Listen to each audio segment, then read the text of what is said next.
አንዳንድ ጊዜ ለሰዎች የምናደርገው መልካም ነገር መጨረሻው ምን ይሆን? ዛሬ አንድ የሚያስተምር ታሪክ ይዤላችሁ መጥቻለሁ። አንድ በግ ለጓደኛው ለፈረሱ ሲል ሕይወቱን አደጋ ላይ ጥሎ ይረዳዋል። ነገር ግን መጨረሻው ማንም ያልጠበቀው ነበር የሆነው። ይህ ታሪክ ስለ ቅንነት፣ ስለ ጓደኝነትና ስለ ሰው ልጅ አስገራሚ ባህሪ ትልቅ ትምህርት ይሰጠናል። አንድ ገበሬ ነበረ። ይህ ገበሬ አንድ ፈረስና አንድ በግ ነበሩት። አንድ ቀን ግን የታመነው ፈረስ በጠና ታመመ። ገበሬው የእንስሳት ሐኪም ጠራና ሊያሳየው ፈለገ። ሐኪሙም ፈረሱን ከመረመረ በኋላ እንዲህ አለ፣ ፈረሱ በጠና ታሟል። ስለዚህ ለ3 ቀን የሚሆን መድኃኒት እሰጠዋለሁ። በእነዚህ 3 ቀናት ውስጥ ካልተነሳና ካልዳነ ግን በሽታው ወደ ሌሎች እንስሳት እንዳይተላለፍ እንገለዋለን ብሎ ተናገረ። ይህንን የሰማው አብሮት የሚኖረው በግ በጣም ደነገጠ። ጓደኛው እንዲሞት አልፈለገም። ከዚያም የ3 ቀናት ትግል ጀመረ። የመጀመሪያው ቀን ሐኪሙ መድኃኒቱን ሰጥቶ እንደሄደ በጉ ወደ ፈረሱ ጋር ሮጦ ሄደና ጓደኛዬ ሆይ ተነስ፣ ሞክር፣ ካልተነሳ ሊገሉህ ነው እያለ አበረታታው። ግን ፈረሱ በጣም ዝሎ ስለነበረ ሊነሳ አልቻለም። ሁለተኛውም ቀን ደረሰ። አሁንም ሐኪሙ መጣ፣ መድኃኒቱን ሰጠ።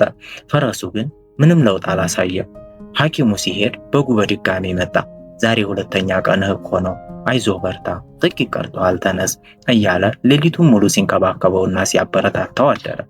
ሶስተኛው ቀን ወይም ደግሞ የመጨረሻው ቀን ሐኪሙ መጥቶ ዛሬ ካልተነሳ ነገ እርምጃ እንወስዳለን ብሎ ሄደ። በጉ በጭንቀት ወደ ፈረሱ ሄደና ዛሬ ካልተነሳ ነገ ትገደላለህ፣ ተነስ በማለት ሲያስጠነቅቀው እንደምንም ለመነሳት ሞከረ። በልቀስ እያልክ ሩጥ፣ ፍጥነትህንም ጨምር እያለ ጮኸበት። ፈረሱም በጉ የፈጠረበትን መነቃቃት ተጠቅሞ በጭንቀት ተነሳና መሮጥ ጀመረ። በጉ በደስታ ይጮህ ነበር። አዎ ተነሳህ እኮ፣ ዳንክ እኮ እያለ እየጮኸ ተከተለው።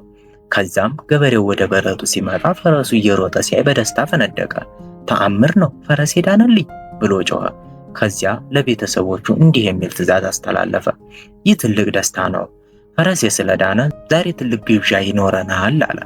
በሉ አሁን ያንን የሰባውን በግ አምጡና ረዱት የሚል ትዕዛዝ አስተላለፈ። ሲለፋ የነበረው በግ ታርዶ ቀረበ። ይህ ታሪክ 2 ትልልቅ መልእክቶች አሉት። አንደኛ፣ ብዙ ጊዜ በሕይወታችን ውስጥ ሌላው ሰው እንዳይጎዳ፣ እንዳይወድቅ ወይም እንዳይሸነፍ ብለን ራሳችንን እንገብራለን። ነገር ግን ያ ሰው አንተ የከፈልከውን የጭንቀትና የጥረት ዋጋ በፍጹም አይረዳውም። አንተ መሰላል ሆነ ካሳለፍከው በኋላ ዓለም የሚያየው የተሻገረውን ሰው እንጂ መሰላሉን እንዳልሆነ ልትገነዘብ ያደርጋል። ሁለተኛው፣ ቅንነት ያለ ጥንቃቄ ወይም ደግሞ ካይንድነስ ዊዛውት ዊስደም መጨረሻው እንደማያምር ነው።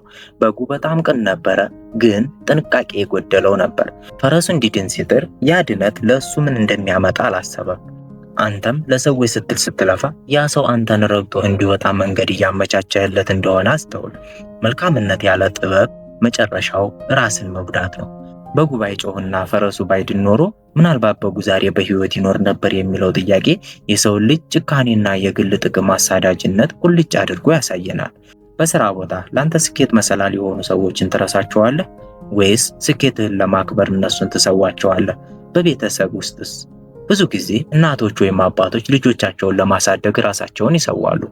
ልጆች ግን ስኬታማ ሲሆኑ ወላጆቻቸውን እንደ ሸክም አይተው ለብቻቸው ይኖራሉ። ይህ ነው የበጉ ዕጣ ፋንታ።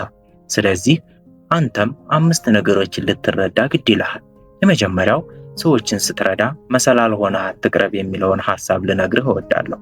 ሁለተኛ፣ የሌላውን ሰው ሸክም የራስህ ለማድረግ አትሞክር። በጉ የፈረሱን ሕይወት ለማዳን ሲጥር የገዛ ሕይወቱ አደጋ ላይ መሆኑን ዘንግቶታል። በሕይወትህ ውስጥ አንዳንዴ አንተም እንደዚህ ነህ። የማይለወጥ ሰው ለመለወጥ፣ መነሳት የማይፈልገውን ሰው ለማስነሳት ደምህን ትገብራለህ። ያ ሰው ሲነሳ ግን አንተን እንደረገጠው ደረጃ ነው የሚያይህ። ሶስተኛ፣ ዓለም ውጤቱን እንጂ ሂደቱን እንደማታስተውል ተገንዘብ። ገበሬው ያየው የፈረሱን መሮጥ ብቻ ነው። ከጀርባው በጉ የከፈለውን የሌሊት እንቅልፍ፣ የጭንቀት ጩኸትና መስዋዕትነት ምንም አላስተዋለም። ዓለምም ሁል ጊዜ ውጤቱን ታከብራለች እንጂ ሂደቱን የደገፈውን በግ ግን ለግብዣ ነው የምታቀርበው። አራተኛው፣ ምስጋና ቢስነት የሰው ልጅ ተፈጥሮ መሆኑን ተረድተህ የምታደርገው መልካምነት ካለ ከሰው ሳይሆን ከፈጣሪ ውለታህን እንድትጠብቅ እነግርሃለሁ። መልካምነትህን ለፈጣሪና ለሕሊና ብለህ አድርገው። አምስተኛውና የመጨረሻው፣ የማንቂያ ደውልህን አስተካክል። መነሳት ለማይፈልግ ሰው አትጩህ።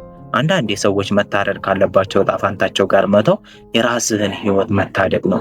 ዛሬ ዙሪያህን ተመልከት። አንተ ለማን ነው እንደ በጉ እየጮክ ያለኸው? ያ ሰው ነገ ስኬቱን ሲያከብር አንተን ሊያርድ እንደሚችል አስበህበት ታውቃለህ? ህይወት ጨካኝ ናት፣ ግን እኛ ጠቢባን ከሆንን ከበጉ ታሪክ ብቻ ተምረን ራሳችንን ማዳን እንችላለን። ይህ ቪዲዮ ካስተማረ ለምትወዳቸው ሰዎች አጋራው። ሐሳባችሁን በኮሜንት ንገሩኝ። ስላዳመጣችሁኝ አመሰግናለሁ። ሰላም ሁኑ።